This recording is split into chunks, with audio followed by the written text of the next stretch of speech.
nothing beats the appearance of an F40, the diesel locomotive that shaped modern rail travel in America well over 50 years ago. Shocker! There are many companies that roster these fine diesels, ranging from Amtrak to Via Rail, Metra to CSX.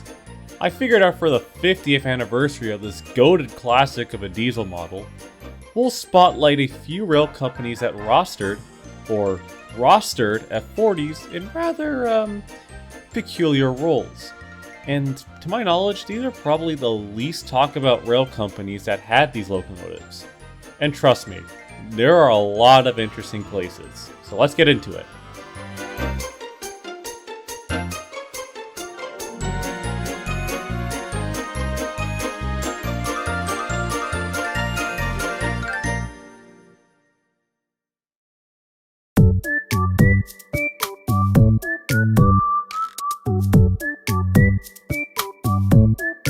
This was a former short-line railroad located in the Hudson River region in New York, running on a former Delaware and Hudson branch line between Saratoga and North Creek, hence the name of the short line.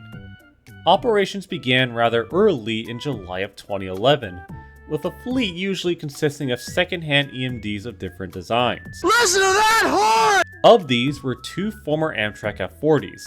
Specifically, these were numbered 319 and 411. The latter of whom was a former GO Transit unit, while the former operated for Amtrak its whole life. Both were used on Montreal's AMT for commuter service in the 2000s, and eventually ended up on the Northeastern Short Line in 2015. The scheme still carries the black top from Amtrak, just with some new stripe work that wasn't a three-tone stripe. AMT. These units served on the road's tourist trains throughout the Hudson River for many years, alongside being put into freight service apparently. Although, their stint on this tourist railroad wasn't long, as the railroad shut down due to the railroad's poor financial state around that time. The last tourist train ran on April 3rd, 2018, and the F40s were sold to that place. As of today, they're both rotting away in East St. Louis amidst other outcasts from other railroad rosters. But thankfully, as for the branch itself, it did return as the Saratoga, Cornice, and Hudson Railway with a fleet of Alcos to serve tourist trains once again. So the line wasn't completely abandoned.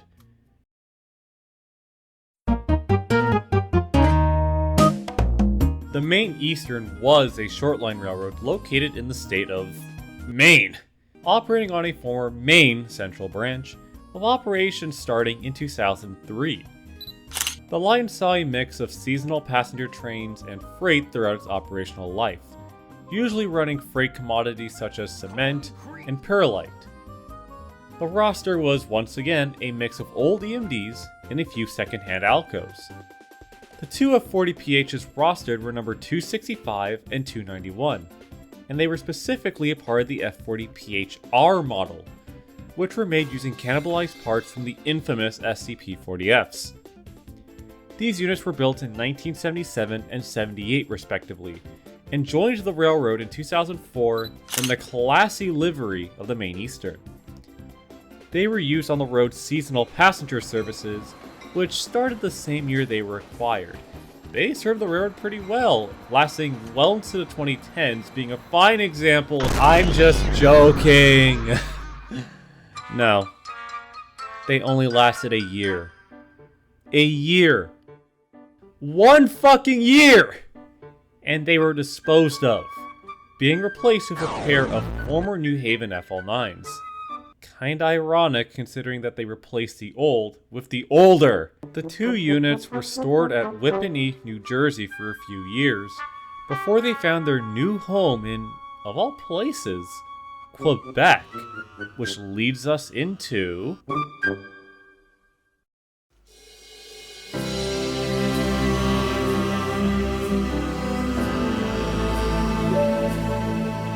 Now we jump into Quebec with the Tshiuetin Rail Transportation Company. If I do butcher that, I apologize. This is a regional railway located in northeastern Quebec and operating through the wilderness of Quebec and Labrador. operating hundreds of kilometers through isolated forests and serving indigenous communities along the mining operations by the Quebec North Shore and Labrador, which does share most of the trackage. A fun fact about the rail company is that they're the first railway in North America that is fully owned and operated by Canadian Indigenous people, alongside being an isolated railway, which means that they're pretty much cut off or separate from any known rail network in North America. Kind of similar to some desert operations like the Deseret Power Railway. The railway primarily hauls mixed trains that serve the communities along the routes, with operations starting on December 1st, 2005. The roster consists of all EMDs, with 3 F40PHs rostered, consisting of the 2 main Eastern F40s, and with another unit, number 271, which was traded off from the Montreal AMT and later transferred to the Ohio Central before ending up in Quebec. Each unit were renumbered from their Amtrak numbers into the 600 to 602 series, with the first 2 units being repainted into the new Wait. I'm not the only one to notice the similarities. This is literally just Timu Go Transit! The coincidences are so noticeable outside the scheme just being a basic recolor. Oh my god, this feels more like a coincidence rather than deliberate copycatting, honestly. As this just feels more like a doppelganger low-key. Anyways, unlike the other companies we've talked about, the F40s are apparently still operating through the isolated communities, alongside a fleet of hand-me-down leased EMDs. So, at least there still is some use that these locomotives are seeing in a rather isolated part of Canada. And it's kind of peculiar with their operation, seeing as they also operate some lightweight rolling stock and... I'm sorry, are those Amtrak MHC?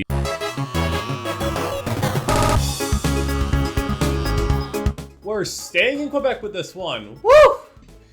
With another obscure case. So if information's a bit spotty, just bear with me.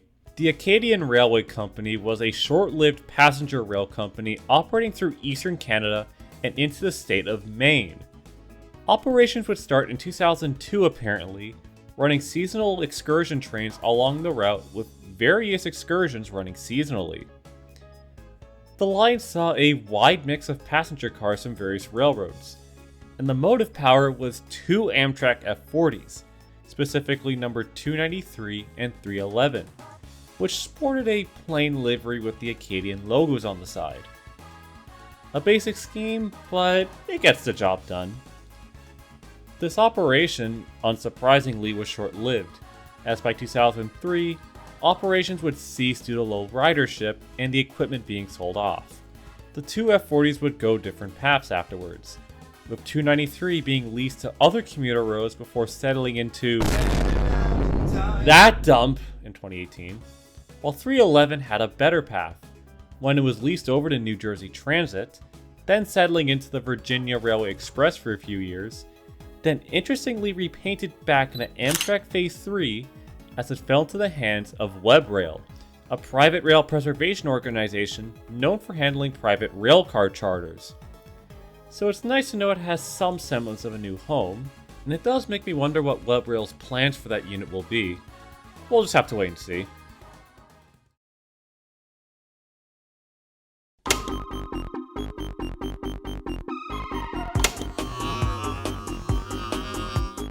Yes, the railway that blew up a town of Quebec rostered F40s for a brief time, with 3 F40s rostered, as they were pretty much used in freight service.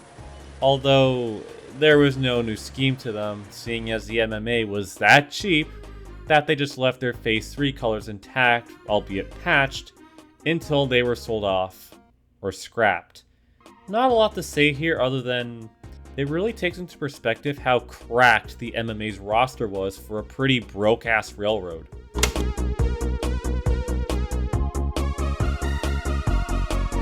It's kind of a similar situation here for the MMA, but in Ohio. They had 5 F40PHs rostered in the early 2000s, as they were put the freight service out of Sugar Creek, Ohio. They only lasted a few years before they were sold off, possibly due to the Ohio Central getting other second-hand EMDs that were built to handle freight traffic compared to the strictly passenger-built F40s. A notable one of this group was number 288, as it was resold to CSX, where it became number 9999, and the only one not to receive the glow-up OCS scheme. FLNX, or Flynn Incorporated, is a small company that seems to specialize in locomotive leasing, I'm assuming. They acquired 2 F40PHs throughout the years, the first being number 343, which was well known for starring in the crime TV series Prison Break, where it masqueraded as an Amtrak F40 where... Oh god!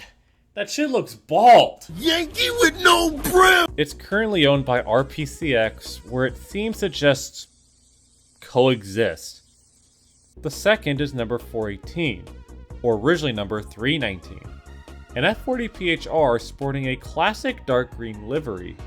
This particular unit would spend its time at the Orville Heritage Society as a temporary locomotive to power its excursion trains.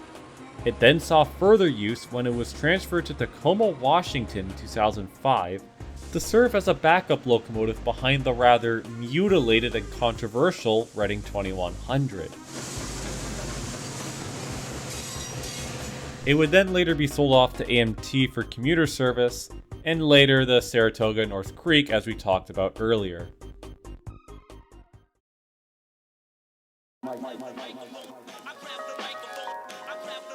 Okay, I know what some people are thinking.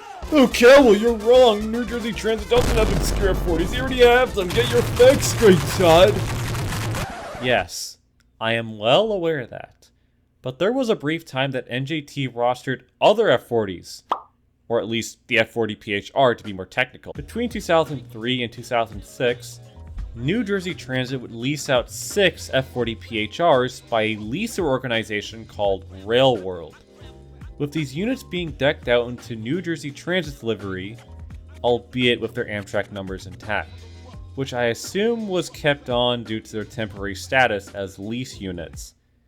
Not much info is out there regarding these units, and it's kind of debatable if some of them ran.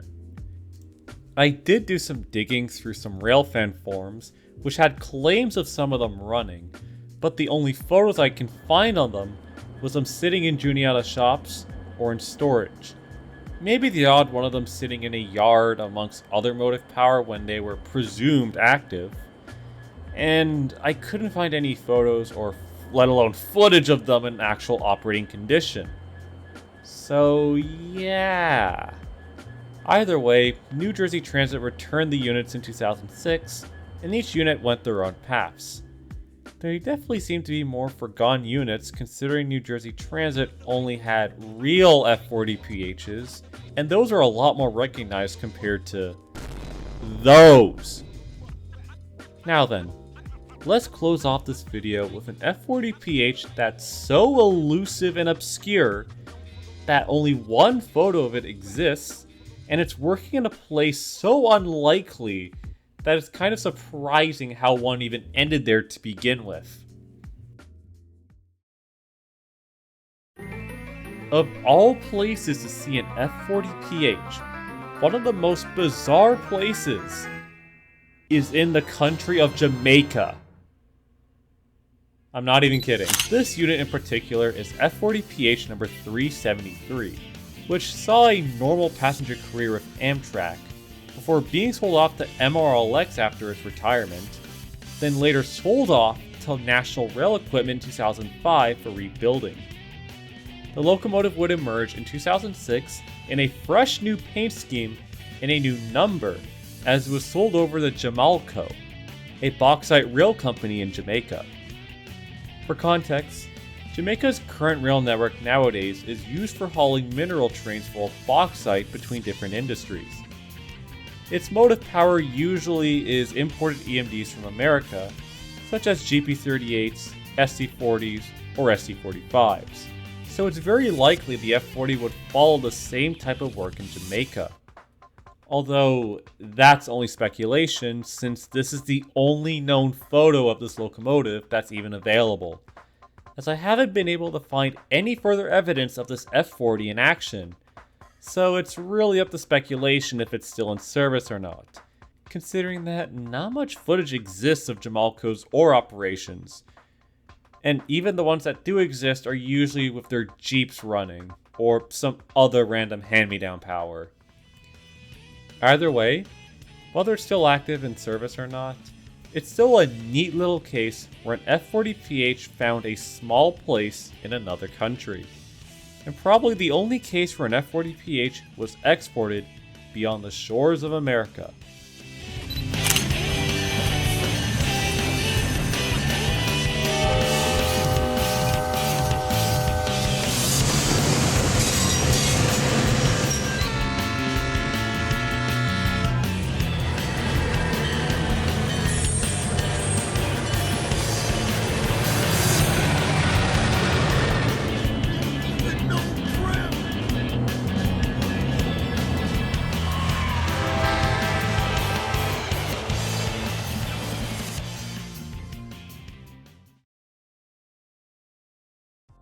Hey y'all, this is Cup here. Thank you all for watching this video. This was kind of a last one I put into my video schedule.